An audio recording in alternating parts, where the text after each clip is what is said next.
Good morning students. நம்ம இன்றைக்கி பார்க்க போகிறது தலைக்குள் ஓர் உலகம் அப்படிங்கிற துணைப்படம் தான் நம்ம பார்க்க போகிறோம். இதில் பார்த்தீங்க அப்படின்னா என்ன தலைக்குள் ஒரு உலகம் அப்படின்னு சொல்கிற தலைப்பிலே பார்த்தீங்க அப்படின்னா நம்ம மனிதரோட தலையில் இருக்கின்ற இந்த மூளையை பற்றிய தெளிவான ஒரு அது எப்படி செயல்படுது, எந்தெந்த மாதிரி அதில் அதோட வேலை என்ன, அது எப்படி உருவாச்சு அப்படிங்கிறது எல்லாமே இந்த பாடத்தில் நம்ம பார்க்க போகிறோம். இதில் பார்த்தீங்க அப்படின்னா நம்ம முக்கியமான விஷயத்தை மட்டும், ஏன்னா இது பெரிய துணைப்படமாக இருக்குது, இது முக்கியமான விஷயத்தை மட்டும் நான் உங்களுக்கு சொல்லி என்னென்னு சொல்லிட்டு தெளிவாக விளக்கி சொல்லிடுறேன். பாருங்கள், ஃபஸ்ட்டு நுழையும் முன் மட்டும் நம்ம பார்த்துக்கலாம். உலகத்திலேயே மிக வியப்பானது என்ன அப்படின்னா மனித மூளை. இன்ன வரைக்கும் ஆராய்ச்சியாளர்கள் நம்ம மனித மூளை ஆராய்ச்சி பண்ணிட்டு தான் இருக்காங்க. ஆனால் அதில் இருக்கின்ற பல்வேறு விஷயங்களை யாருனாலையும் தெளிவாக இன்னும் கண்டுபிடிக்க முடியல. அவ்வளவு வியப்பானது தான் எதுனா இந்த மனித மூளை. அதன் செயல்பாடுகள் விந்தையானவை மட்டுமல்ல, புதிரானவை. எப்படின்னா அதோட செயல்பாடுகள், அது செய்கிற வேலை ரொம்பவும் விந்தையானதுன்னா ஒரு ஆச்சரியம் கொடுக்கக்கூடியதாகவும் இருக்குது. அதுவும் இல்லாமல் அது புதிராகவும், அதை கண்டுபிடிக்கிறதுக்கு நம்மளுக்கு தெரியாத ஒரு விஷயமாகவும் அது இருக்குது அப்படின்னு சொல்லி சொல்கிறாங்க. மருத்துவ மேதைகளும் அறிவியலாளர்களும் இதனை தொடர்ந்து ஆராய்ந்து கொண்டிருக்கிறார்கள். நமது உடல் இயக்கத்திற்கும் மன இயக்கத்திற்கும் காரணமான மூளையை பற்றி அறிந்து கொள்வோம். அதாவது இந்த மூளை நம்மளோட உடம்பை மட்டும் இல்லை, மனத்தையும் சேர்ந்து அது இயக்கக்கூடியது. இது எல்லாத்துக்கும் காரணமான இந்த மூளையை பற்றி நம்ம இப்போ இந்த பாடத்தில் தெரிஞ்சுக்கலாம் வாங்க அப்படின்னு சொல்லிட்டு சொல்கிறாங்க.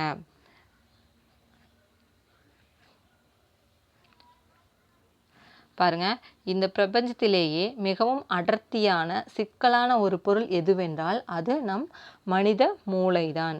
ரொம்பவும் அடர்த்தியான அப்படின்னா என்னென்னா ரொம்பவும் நெருக்கமான பிணைப்பால் உருவானது. அதுவும் இல்லாமல் சிக்கலான ஒரு பொருள் அப்படின்னா அதை பற்றி தெரிஞ்சிக்கவே முடியாது. அப்படி இருக்கிறது எது அப்படின்னா மனித மூளை. அதனுள் இருக்கும் செல்களின் எண்ணிக்கை ட்ரில்லியன் அளவு இருக்குது அப்படின்னு சொல்கிறாங்க. ட்ரில்லியன் அப்படின்னா 1,00,000 கோடின்னு சொல்லி நம்ம சொல்லுவோம். சரியா? அந்த அளவுக்கு அதில் இருக்கிற செல்களோட எண்ணிக்கை 1,00,000 கோடி அளவுக்கு இருக்குது. எவ்வளோனா 1,00,000 கோடி. சரியா? அந்த அளவுக்கு தான் ட்ரில்லியன் அப்படிங்கிறது 1,00,000 கோடி அளவுக்கு இருக்கின்ற செல்கள் இருக்குது. அதாவது அவற்றில் 100 பில்லியன், அதாவது 10,000 கோடி நியூரான்கள் உள்ளன. அதாவது இந்த ட்ரில்லியனில் 100 பில்லியன் அப்படின்னு சொல்லுவோம். அது எவ்வளோனா 10,000 கோடின்னு சொல்லுவோம். சரியா? அந்த 10,000 கோடி என்ன இருக்குது அப்படின்னா நியூரான் அப்படிங்கிற நரம்பு செல்கள். நியூரான்கிறது நரம்பு செல்கள் சொல்லுவோம். அந்த செல்கள் இருக்குது அப்படின்னு சொல்கிறாங்க. இந்த நியூரான்களின் வலைப்பின்னல் தான் புத்திசாலித்தனம், படைப்புணர்ச்சி, ஞாபகம், தன்னுணர்வு ஆகியன எல்லாம். சரியா? இந்த நியூரான்களோட அந்த வலைப்பின்னலாக இருக்கின்ற அமைப்பில் தான் என்னென்ன இருக்குது, புத்திசாலித்தனம் இருக்கிறது, படைப்புணர்ச்சி, ஞாபகம், தன்னுணர்வு, இந்த மாதிரியான சக்திகள் எல்லாம் மனிதர் மூளையில் அந்த நியூரான்களோட பிணைப்பில் தான் பொதிந்திருக்கு அப்படின்னு சொல்லிட்டு சொல்கிறாங்க. அடுத்தது பாருங்க, மூளையின் அமைப்பு. சரியா? இந்த மூளையோட அமைப்பு எப்படி இருக்குது அப்படின்னு சொல்கிறாங்க. மூளை நம்ம முதுகுத்தண்டு இருக்கா இல்லையா, அந்த முதுகுத்தண்டிலிருந்து அது முளைச்சி வந்திருக்கு அப்படின்னு சொல்கிறாங்க. எங்கேருந்து முளைச்சி வந்திருக்கு அப்படின்னா முதுகுத்தண்டிலிருந்து முளைச்சி வந்திருக்கு.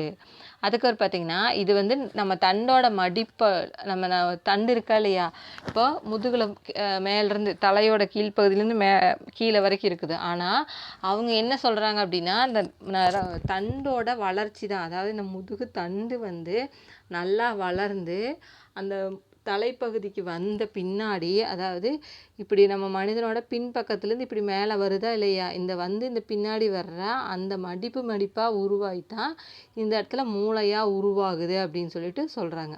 அதாவது ஒரு முட்டைக்கோஸ் இலைகளை எப்படி பிரித்தா எப்படி இருக்கும், இல்லைன்னா வெங்காயத்தை பிரித்து எப்படி செதுலாம் இருக்கும், அந்த மாதிரி இந்த மூளையோட அமைப்பு இருக்குது அப்படின்னு சொல்லிட்டு சொல்கிறாங்க. இதை எத்தனை பாகமாக பிரிச்சிருக்காங்க அப்படின்னா 3 பாகங்களாக. சும்மா நம்ம தெரிஞ்சுக்கணும் அப்படிங்கிறதுக்காக, மேம்போக்காக அப்படின்னா நம்மளுக்கான ஒரு இப்போ நம்ம தெரிஞ்சுக்கணும், நம்ம டிஃப்ரென்ஷியேட் பண்ணி பார்க்கணும் அப்படிங்கிறதுக்காக பிரிச்சிருக்காங்க. அது என்னென்னா உள்மூளை, நடுமூளை, பின்மூளை. அதாவது உள்மூளைன்னா உள்பகுதியில் இருக்கிறது, இங்கே உள்பகுதியில் இருக்கிறது. நடுமூளை அப்படிங்கிறது இங்கே மேல் பகுதி. அடுத்தது பின்மூளைன்னா பின்னாடி இருக்கிறது. சரியா? இந்த 3 வகையாக பிரிச்சிருக்காங்க. இந்த முன்மூளையில், அதாவது முன்மூளை இருக்கா இல்லையா, இந்த பகுதியில் என்ன இருக்குன்னா கண் 2 இருக்குது, அடுத்தது மூக்கு. இது வந்து மூக்கும் கண்ணாகவும் முடிஞ்சிருக்கு அப்படின்னு சொல்லி சொல்கிறாங்க. முன்மூளை வந்து 2 கண்களாகவும் மூக்கையும் கொண்டு முடிஞ்சிருக்கு அப்படின்னு சொல்லிட்டு சொல்கிறாங்க. அடுத்தது உடம்பில் உள்ள சிறுமூளை தான் நம் உடலின் அசைவுகளையும் உணர்ச்சிகளின் வளர்ச்சியையும் கட்டுப்படுத்துகிறது. சிறுமூளைன்னு சொல்லுவாங்களா இல்லையா, அந்த பகுதி தான் அசைவுகள், நம்மளோட உடம்போட அசைவையும் அடுத்தது உணர்ச்சியையும் வளர்ச்சியையும் கட்டுப்படுத்துதுன்னு சொல்கிறாங்க. அடுத்தது பார்த்தீங்க அப்படின்னா மூளையின் உணவு, அதாவது மூளையோட உணவு என்ன அப்படின்னா, மூளை அப்படிங்கிற அந்த உறுப்பு வந்து ரொம்ப பசி மிகுந்த உறுப்புன்னு சொல்கிறாங்க. அது உணவு அப்படின்னா நம்ம சாப்பாடு சாப்பிட்ற மாதிரி அது சாப்பிடாது. அதற்கு தேவை என்னென்னா உயிர் வழி பசி அப்படின்னு சொல்லுவாங்க. சரியா, உயிர் வழி பசி, வலி அப்படிங்கிறது காற்று, உயிர் வழி அப்படின்னா நம்ம ஆக்சிஜன் நிறைந்த அந்த காற்றை சொல்லுவோம், பசி அப்படின்னா அந்த காற்று. இப்போ அந்த ஆக்சிஜன் நிறைந்த காற்று எதில் போகும் மூளைக்கு அப்படின்னா அந்த நம்மளோட ரத்தத்தில், அந்த ரத்தத்தை தான் வந்து அதிகமாக அந்த மூளை வந்து உட்கிரகித்து கொள்ளுது. மூளைக்கு வந்து ரத்த ஓட்டம் வந்து போயிட்டே இருக்கணும். எத்தனை இருக்குது அப்படின்னா 800 மில்லி ரத்தம் வந்து அதற்கு தேவைப்படுது அப்படின்னு சொல்லிட்டு சொல்கிறாங்க. சரியா, மூளை உடம்பின் எடையில் 50ல் ஒரு பங்கே இருந்தாலும் அது குருதி, உயிர்வளி ஆகியவற்றின் மொத்த தேவையில் 5ல் ஒரு பாகத்தை அபகரித்து கொள்கிறது. அதாவது இப்போ பார்த்தீங்கன்னா நம்ம உடம்பில் இந்த மூளை அப்படிங்கிற பகுதி என்ன அப்படின்னா நம்மளோட உடம்போட எடையில் 50 கிராம், சரியா, 50ல் ஒரு பங்காகத்தான் இருக்குது. அதாவது நம்ம உடம்போட எடையை வந்து இப்போ 50 கிலோ இருக்காங்க அப்படின்னு சொன்னால் இவங்களுக்கு வந்து 5, அப்படி தான் வந்து 5 அதாவது 50ல் ஒரு பங்கைத்தான் அது பிரிச்சுக்குது. 50 கிலோ அப்படின்னா 1 கிலோ அப்படிங்கிற அளவுக்கு தான் இந்த மூளையோட அளவு இருக்கும். அப்படி இருக்கும் அந்த மூளை வந்து நம்ம உடம்போட 5ல் ஒரு பகுதியோட ரத்தத்தை எடுத்துக்குது. சரியா, ஆனால் அதோட எடை வந்து 50ல் ஒரு பங்கு. அப்போ 50 கிலோ இருக்கிறாங்கன்னா அவங்களோட மூளை வந்து 1 கிலோன்னு வச்சுக்கிட்டோம்னா, அப்படி இருக்கிற அந்த மூளை வந்து இந்த 50 கிலோ இருக்கிறவங்களோட உடம்பில் இருக்கிற ரத்தத்தில் 5ல் ஒரு பங்கு ரத்தத்தை அது எடுத்துக்குது அப்படின்னு சொல்கிறாங்க. அந்த அளவுக்கு வந்து அது ரொம்பவும் பசி மிகுந்தது அப்படின்னு சொல்கிறாங்க. அதுக்கப்புறம் பார்த்திங்கன்னா அந்த மூளையில் அதோட ஆற்றலையெல்லாம் சேமித்துக்கிறதுக்கு இடமும் இல்லை, குறைவான இடம் இருக்குது. அதனால தான் அந்த மூளைக்கு எப்போவுமே ரத்த ஓட்டம் போய்கிட்டே இருக்கணும் அப்படின்னு சொல்கிறாங்க. அந்த ஆற்றலை வந்து சேமித்து வைக்க முடியாது, அதனால் எப்போவுமே ஆற்றல் தேவைப்பட்டே இருக்கும். அந்த ஆற்றலை வந்து அந்த ரத்தத்தின் மூலமாக எடுத்துக்குது. அதனால தான் அதுக்கு ரத்தம் வந்து அதிகமாக தேவைப்படுது அப்படின்னு சொல்கிறாங்க. அடுத்தது பாருங்கள், மூளையும் உடல் இயக்கமும், அதாவது நம்மளோட மூளையும் அதோட உடல் இயக்கமும் எப்படி இருக்குன்னு சொல்கிறாங்க. மூளையும் உடல் இயக்கமும், இதில் பார்த்தீங்க அப்படின்னா நம் உடலில் நிறைய பாகங்கள் நம் விருப்பப்படி செயல்படுத்துகிறோம். அதாவது நம்ம கையை ஆட்டுறது, பரதநாட்டியம் ஆடுறது, மூக்கை தொடுறது, இது எல்லாமே வந்து நம்மளுக்கு வந்து மூளை, அதாவது மேலிடத்திலிருந்து ஆணை வந்து செயல்படும் செய்கைகள். அதாவது நம்ம மூளையிலிருந்து ஒரு ஆணை, நம்ம இதை பண்ணுன்னு சொல்லும்போது நம்ம வந்து அதை செய்கிறோம். ஆனால் தும்மல், இருமல், சூடான பாத்திரத்தை தொட்டால் உடனே கையை விலக்கிக் கொள்வது, இவையெல்லாம் எப்படி அப்படின்னா மேலிடத்துக்கு தகவல் போய் ஆணை வருவதற்குள் காத்திருக்க முடியாது. இதெல்லாமே வந்து நம்ம மூளையில் போய் தகவல் போய் சேர்ந்து சரி நீ தும்பு அப்படின்னு சொல்கிற வரைக்கும் நம்மளால் காத்திருக்க முடியாது. அதனால அதையெல்லாம் யார் பார்த்துக்கிறாங்க அப்படின்னா நம்ம முதுகுத்தண்டு இருக்கா இல்லையா, அந்த பகுதி தான் வந்து பார்த்துக்குது. அதுதான் முதுகுத்தண்டின் இதெல்லாம் யார் பார்த்துக்கிறாங்க அப்படின்னா முதுகுத்தண்டின் குறுக்கு இணை நரம்புகள் தான் இருக்குது. சரியா, இதெல்லாம் பார்த்தீங்க அப்படின்னா குறுக்கு இணைப்புகள் அப்படின்னு சொல்லி கொடுத்துருக்காங்க, முதுகுத்தண்டின் குறுக்கு இணைப்புகள். இதெல்லாம் எப்படி அப்படின்னா, அதாவது இப்போ ஒரு கவர்மெண்ட்டுன்னு வச்சுக்கோங்க, நம்ம வந்து ரொம்ப ரொம்ப முக்கியமான விஷயத்தையெல்லாம் நம்ம வந்து முதலமைச்சர் அவங்க அந்த மாதிரி மேலிடத்துலேருந்து நம்ம அனுமதி பெற்று பண்ணுறோம் அப்படின்னா, ஒரு சின்ன சாதாரண விஷயம், இப்போ ரோடு போடுறதுக்கு நம்ம பணம் ஒதுக்கிட்டாங்க, அதை வந்து முதலமைச்சர் நிதியிலேருந்து ஒதுக்குறாங்க, அப்போ அவருக்கு தெரிஞ்சு ஒதுக்குறாங்க. அப்போது ஒரு கிராமத்தில் எந்த இடத்துல ரோடு போடணும் அப்படிங்கிற ஒரு விஷயம் இருக்குல்ல, அதையும் நம்ம முதலமைச்சர்கிட்ட கேட்காம அது கீழே இருக்கிற மாவட்ட கலெக்டரு, அந்த மாதிரி தாசில்தார், இந்த மாதிரி இருக்கிறவங்க அவங்க எல்லாமே பிரித்து அனுப்புவாங்களா இல்லையா, அந்த மாதிரி முக்கியமான விஷயத்தையெல்லாம் நம்ம உடம்போட மூளை பார்த்துக்குது. இந்த அவசரமான தேவைகளான இருமல், தும்மல், சூடான அந்த தொட்டா சுடுறது, இதையெல்லாம் விலக்கிக் கொள்வது எல்லாத்தையும் எது பார்த்துக்குது அப்படின்னா இந்த முதுகுத்தண்டோட குறுக்கு இணைப்புகள் அதை வந்து பார்த்துக்குது அப்படின்னு சொல்கிறாங்க. அடுத்தது இந்த தெரிந்து கொள்வோம் பகுதியில் பாருங்கள், தலையின் பகுதியில் நடைபெறும் சில தன்னிச்சையான செயல்களான வெளிச்சத்திற்கு ஏற்றபடி கண்களை திறப்பது, தலையை திருப்பும்போது கண்களை நிலைநிறுத்துவது ஆகியவற்றையெல்லாம் மூளையே பார்த்து கொள்கிறது. ஆனால் ஏப்பம் விடுவது, இருமல், தும்மல், கொட்டாவி, வாந்தி ஆகியவற்றிற்கெல்லாம் மூளைக்கு பதிலாக முதுகெலும்பு இருந்தாலே போதும். அதாவது ரொம்ப பெரிய விஷயம் என்ன, கண்ணு இது பண்ணுறது, தலை திருப்பது எல்லாமே மூளை பார்த்துக்குது. ஆனால் ரொம்ப சின்ன விஷயம் என்னென்னா இந்த ஏற்படுறது, தும்ப வருது, இதெல்லாமே எது பார்த்துக்குது அப்படின்னா மூளைக்கு பதிலாக முதுகெலும்பு இருந்தாலே அதெல்லாம் செயல்படும் அப்படின்னு சொல்லிட்டு சொல்கிறாங்க. அடுத்தது பாருங்கள், மூளையின் வலதும் இடதும். அதாவது நம்ம வலப்பக்கம் இடப்பக்கம் நம்ம உடம்போட பகுதியில் பிரிச்சுருக்கிறோமோ அதே மாதிரி மூளையிலும் வலது இடதுன்னு சொல்லிட்டு இருக்குது. சரியா? இதில் மூளையில் இருக்கிற நரம்புகளை வல இடமாற்றம் அப்படிங்கிற ஒரு நிகழ்வு ஏற்படுது. சரியா? வல இடமாற்றம்ங்கிற ஒரு நிகழ்வு ஏற்படுது. அது என்ன அப்படின்னா, வலப்பக்க செய்திகள் மூளையின் இடப்பகுதிக்கும் இடப்பக்க செய்திகள் வலப்பகுதிக்கும் செல்கின்றன. அதாவது நம்ம 2 பாகமாக பிரித்து வலப்பக்கத்தில் இருக்கிற செய்திகள் இடப்பக்கத்துக்கும் இடப்பக்கத்தில் இருக்கிற செய்திகள் வலப்பக்கத்துக்கும் போகுது அப்படின்னு சொல்கிறாங்க. இதில் பார்த்திங்கன்னா நம்மளோட இயக்கத்தை வச்சே நம்ம எந்த மாதிரியான மூளையை சார்ந்தவர்கள்னு சொல்ல முடியும். நம்மளுக்கு பார்த்திங்கன்னா அதிகப்படியாக நம்ம வலதுகை பழக்கம் தான் அதிகமாக இருக்கும். அப்போ நம்ம எல்லாம் என்னென்னா இடப்பக்க மூளை நம்மளுக்கு அதிகப்படியான வேலை செய்வதனால தான் நம்ம வலப்பக்கத்தில் எழுதக்கூடிய சாப்பிடக்கூடிய பழக்கமுடையவர்களாக இருக்கிறோம். அதுக்கப்புறம் பார்த்திங்கன்னா இந்த இடப்பகுதி தான் பேச, எழுத, கணக்கிட, தர்க்க ரீதியில் சிந்திக்க உதவுகிறது. சரியா? இந்த இடப்பகுதி தான் இதெல்லாம் நடைபெறதுக்கு காரணமாக இருக்குது. அதுக்கப்புறம் பார்த்திங்கன்னா அறிவாற்றல், பிரச்சனைகளை அலசுதல், சதுரங்கம் போன்ற விளையாட்டுகளில் சிறப்பது இவற்றிற்கெல்லாம் இடப்பகுதியை பார்த்து கொள்கிறது. அதாவது இடப்பகுதி அதிகமாக வேலை செய்யும்போது இந்த இதெல்லாம் ரொம்ப அதிகமாக நம்மளுக்கு இருக்கும் அப்படின்னு சொல்கிறாங்க. அதுக்கப்புறம் பார்த்திங்கன்னா மொழியறிவு கூட இடப்பகுதியே பார்த்துக்குது. நம்மளோட தாய்மொழி அறிவு, நம்ம படிக்கிறது எல்லாத்தையுமே அதிகமாக எது பார்க்குது அப்படின்னா இடப்பகுதி தான் பார்த்துக்குதுன்னு சொல்கிறாங்க. அடுத்தது இடப்பகுதி அண்ணன் என்றால் வலப்பகுதி தம்பி அப்படின்னு சொல்கிற அளவுக்கு இந்த பகுதியால் தான் நாம் வடிவங்களை உணர்கிறோம். எந்த பகுதி அப்படின்னா வலது பகுதியினால தான் வடிவங்கள், அதுக்கப்புறம் கவிதை எழுதுவது, படம் போடுவது, நடனம் ஆடுவது, நடிப்பது போன்ற கலை தொடர்பான எல்லாமே இந்த வலப்பகுதியினால் தான் நம்மளுக்கு நடக்குது. வலப்பகுதி சரியில்லை என்றில், அதாவது வலப்பக்க மூளை நம்மளுக்கு சரியாக வேலை செய்யலைன்னா நம்ம வீட்டுக்கு போகிறக்கும் கூட வழி தெரியாமல் திண்டாடுவோம். அந்த அளவுக்கு வலப்பகுதியும் முக்கியம், இடப்பகுதியும் முக்கியம்னு சொல்கிறாங்க. அடுத்தது இதில் வலப்பகுதி அதிகமாக வேலை செய்கிற மாதிரி இருந்ததுன்னா அவங்களாம் எப்படி இருப்பாங்கன்னா நடிகர்கள், பாடகர்கள், நடனக்கலைஞர்கள், இசைக்கருவிகளை கையாள்பவர்கள், இது மாதிரியெல்லாம் இருப்பாங்க.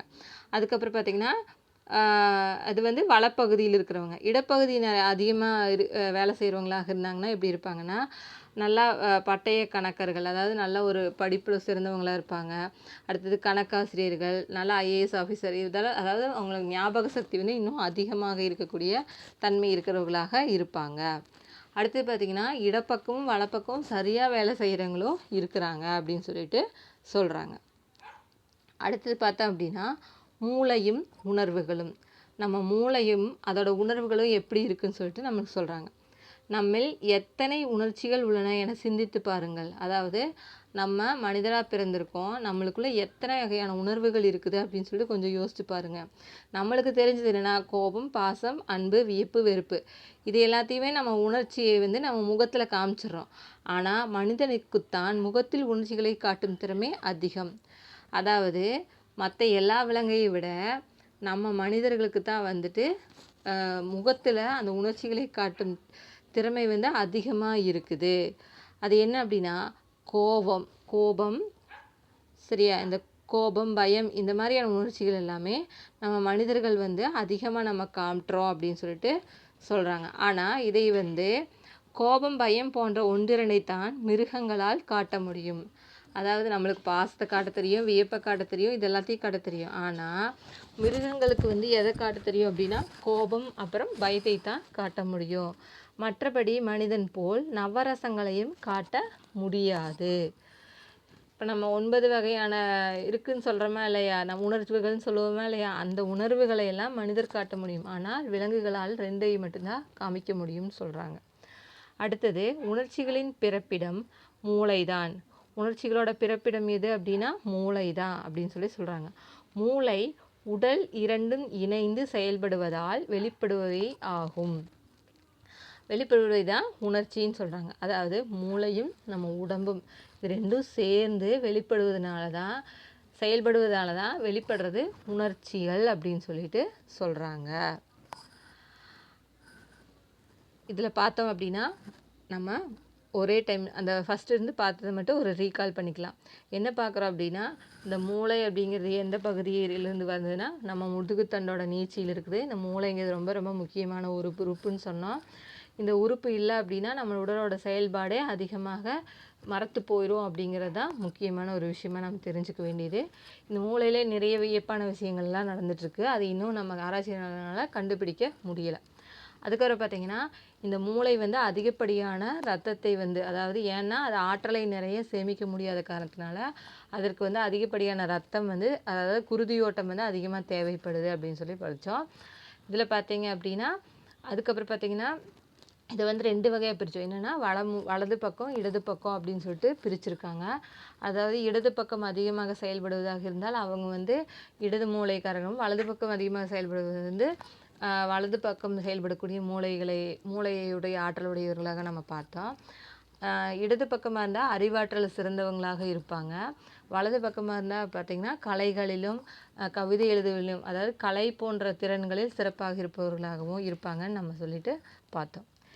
இந்த மூளை வந்து உணர்வுக்கூட செயல்படக்கூடியது அப்படின்னா உடலும் மூளையும் இணைந்து செயல்படுவதனால தான் உணர்ச்சி நம்மளுக்கு வருது அப்படின்னு சொல்லிட்டு சொன்னோம். அடுத்தது பார்த்திங்கன்னா மூளையும் நினைவாற்றலும். நினைவாற்றல் மூளையின் மற்றொரு விந்தை. அதாவது நினைவாற்றல் அப்படிங்கிறது நம்ம மூளையோட மற்றொரு விந்தையான விஷயம் அப்படின்னு சொல்லிட்டு சொல்கிறாங்க.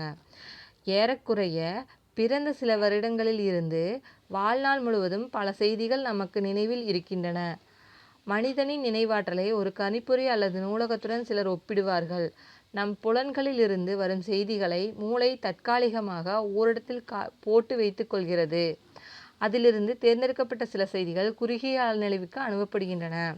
தற்கால நினைவில் புதியதாக செய்திகள் உள்ளே நுழையும் பொழுது பழைய செய்திகள் நீக்கப்படுகின்றன. உங்களுக்கு இன்று காலை சாப்பிட்டது நினைவில் இருக்கும், போன வாரம் சாப்பிட்டது நினைவில் இருக்காது. ஆனால் திரும்ப திரும்ப நினைத்து பார்த்தால் ஒரு செய்தியை அதிக காலம் தற்காலிக நினைவில் நிறுத்த முடியும். தேர்வுக்கு மனப்பாடம் செய்வது போல இவ்வாறு மீண்டும் மீண்டும் நினைக்கப்படும் செய்திகள் தேர்ச்சி பெற்று நம் மூளையின் நிலையான நினைவுக்கு அனுப்பப்படுகின்றன. அதாவது மூளையும் நினைவாற்றலும் அப்படிங்கிற பகுதியில் பார்த்திங்கன்னா இப்போ நம்ம மூளை வந்து எல்லா செய்திகளையும் அது வந்து நம்ம எந்தெந்த காலத்தில் என்ன மாதிரி செஞ்சோம் அப்படிங்கிற எல்லாத்தையுமே அது வந்து நினைவில் நிறுத்திக்கும். அப்படி இருக்கும்போதும் ஆனால் வந்துட்டு என்ன பண்ணும், இதை வந்து நம்ம திரும்ப திரும்ப நம்ம அதை ரீகால் பண்ணிகிட்டே இருந்தோம்னா தான் அதை நிலைநிறுத்த முடியும் அப்படின்னு சொல்லி சொல்கிறாங்க. அதாவது கணிப்பொறியில் எப்படி நம்ம ஒரு விஷயத்தை ஸ்டோர் பண்ணி வைக்கிறோமோ அந்த மாதிரி ஸ்டோர் பண்ணி வச்சிரும் நம்ம மூளையும். ஆனால் அது ஸ்டோர் பண்ணி விஷயத்தை நம்ம திரும்ப திரும்ப எடுத்து பார்த்தா தான் அது எந்த இடத்துல இருக்குது, அது இருக்கா என்ன, இல்லை வைரஸ் எதாவது அட்டாக் ஆகிடுச்சான்னு நம்மளுக்கு தெரியும் கம்ப்யூட்டர்லேயே. அதே மாதிரி தான் நம்ம மூளையிலையும் சேகரித்து வச்ச நினைவுகளை வந்து நம்ம திரும்ப திரும்ப அந்த என்ன நம்ம அதை சேகரித்து வச்சோம், எப்படி பண்ணோம் அப்படிங்கிறதெல்லாம் திரும்ப திரும்ப நம்ம நினைவாற்றலை வந்து யோசித்து அதை நிறுத்திக்கிட்டே இருந்தோம்னா தான் நம்ம மூளையோட தற்காலிக சேமிப்பு பகுதி அப்படின்னு சொல்லிட்டு இருக்கோம். அந்த இடத்துல அது வந்து நிலையாக இருக்கும் அப்படின்னு சொல்லி சொல்கிறாங்க. இதில் என்ன அப்படின்னா நம்மளுக்கு ஒரு ப்ளஸ் அப்படிங்கிறது என்னென்னா, நம்ம பாடம் படிக்கிறோமா இல்லையா, ஒரு தேர்வுக்கே படிக்கிறோம். ஒரு பாடத்தை வந்து ஒரு தடவை படித்தா பத்தாது, 4 தடவை 5 தடவை படிக்கும்போது அந்த பாடத்தில் என்ன இருக்குதுங்கிறத நம்ம டாப் டு பாட்டம் ஃபுல்லாக அதை வந்து நம்ம வந்து மெமரி பண்ணி வச்சுக்கிறோமா இல்லையா, அதைத்தான் சொல்கிறாங்க. ஒரு விஷயத்தை நம்ம திரும்ப திரும்ப திரும்ப திரும்ப நினைவு எடுத்துகிட்டே இருக்கும்போது தான் அது நிலை நிறுந்திருக்கும் அப்படின்னு சொல்லி சொல்கிறாங்க.